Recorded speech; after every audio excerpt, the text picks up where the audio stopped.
Welcome everybody to the Chess Lab Game 10 of the World Chess Championship match between Carlsen and Nepomniachtchi. Carlsen is white and opens with e4. The idea is to put a pawn in the center and control the d5 square. e5 by Nepomniachtchi, same idea, controlling d4 and controlling the center. Knight f3, with this move white is attacking the e5 pawn and controlling a little bit better the d4 pawn. The d4 square, so that the pawn on d2 may go on d4 in the future. Knight f6, instead of defending the pawn on e5, black is actually counter-attacking on a pawn on e4.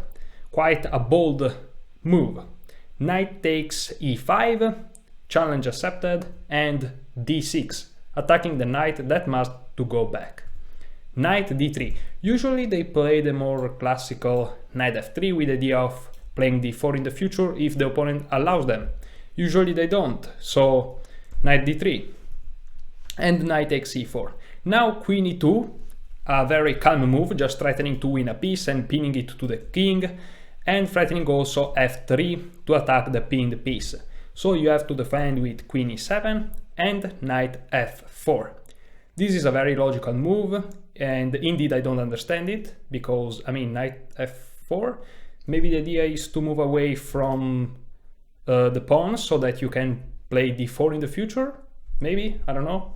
But the knight on f4, what is doing? Anyways, knight f6 is played and d4. Maybe I was right, maybe.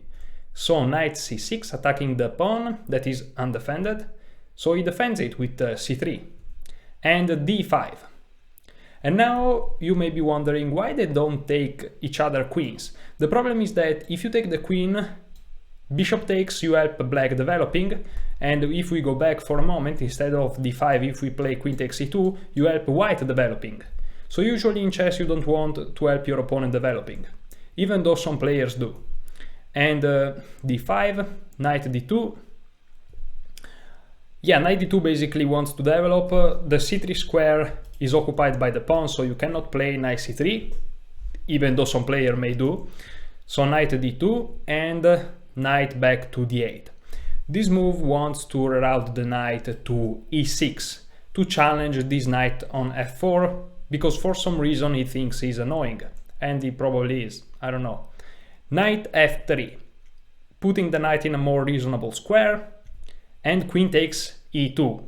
And it's true that he's helping white developing, but the problem is that if you don't move away your queen, your bishop can't, so you are actually helping yourself developing. And bishop d6, attacking the knight on f4, but he's not under attack because there is the bishop, so he's not attacking the knight. Castle, putting the king in a safe spot, and castle, doing the same. Bishop d3, and this bishop is actually pointing to h7, is a more active square respect to e2, and rook e8. So now Nepomniachtchi has a very active rook on the e file, and never mind, rook e8, rook takes c1. The problem is that you cannot really oppose this rook, so you just want to take it, and the knight must go back to recapture it. Knight e6, and now the knight is actually under attack, because there are two pieces attacking it, one piece defending it, so it can be taken. Knight takes e6, bishop takes e6, and g3. And this move made this bishop a little bit less powerful because he's going against those 2 points. And now g6, basically doing the same to limitate the scope of this bishop. And knight g2 with the idea of jumping to g4, attacking this bishop on e6, and the rook e8. f3, this very powerful move, I think, has the goal of limiting this knight. I'm not really sure, because it's really weird. Also, maybe an idea is to play king f2, probably. And knight h5.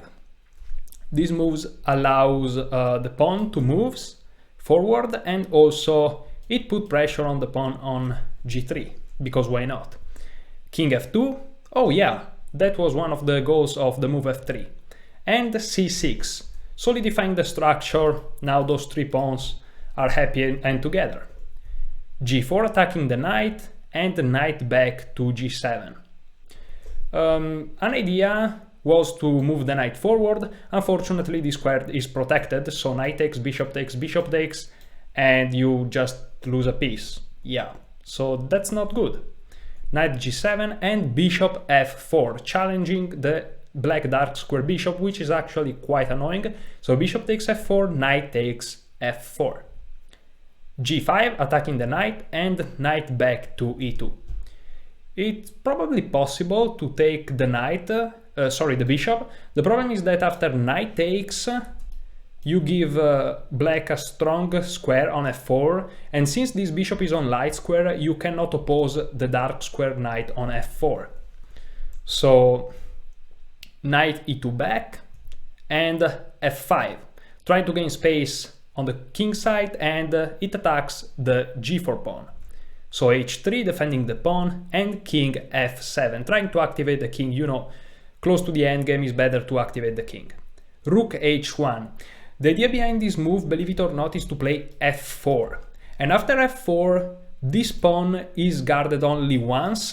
So let's imagine f4, the pawn takes, you take back, he takes again, so he wins a pawn, but after you play rook h1, the h7 pawn is under attack, so you recapture the h pawn back with massive pressure against the king. So that's basically what's going to happen. h6, and okay, the pawn is not longer on h7, so the rook doesn't come here on the 7th rank, but still is going to be loose. So f4 is played, trying to counter-attack the massive presence of the pawns against the white king, and f takes g4, h takes g4, bishop takes g4, apparently winning a pawn, but as we said, rook takes h6. Bishop back to f5, the bishop of course is defended by the knight, and the white decided to exchange it. Black captures back with the knight, and now rook h7 check. And knight g7, stopping the check, and here f takes g5. So apparently white is up a pawn, but not for long, because king g6 attacks the rook and attacks the pawn. You of course want to save the rook, good, rook h3, and king takes g5. So the position is completely equal. I mean, look at those nice pawns. Yeah, they are absolutely symmetrical, dead draw. Rook g3, it's quite scary for black just because he has the king in front of the rook, but after a couple of checks, as you can see, just runs away. And after knight f4, with the idea of giving a check and then going here on this strong square on e5, king d6, knight g6, even though the knight comes to g6 without a check, still he wants to go on e5, so that's a good way to go. And the rook e6, threatening the knight, but knight e5. And knight e8 back, rook f7, infiltrating to the 7th rank, and now rook f6 check. You see, he was clever, because in this position black maybe doesn't know what to do, but he realizes that the idea of white is to play rook f7, and then the rook is better than your rook. So black thinks to himself, okay, how can I exchange those rooks? If I play knight e8 and he play rook f7, I can play rook f6 check, and I exchange the rooks. And this is exactly what happened. So rook f7 attacking the pawn, but rook f6 exchange the rooks.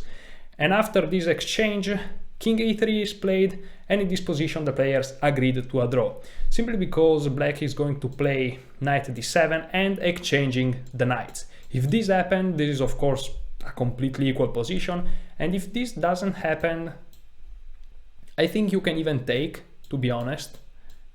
And actually white risks to lose the e5 pawn. So yeah, this is a draw. After, let's say, knight d7, knight takes d7, and king takes d7, so they agree to a draw. And here we have it, game 10. And now Nepo, I think that he should win all the games in order to survive, and I don't think it's gonna happen. But I mean, the match is not over until it's over, so let's see the next game, how it goes. Thank you very much guys for watching, and enjoy your chess.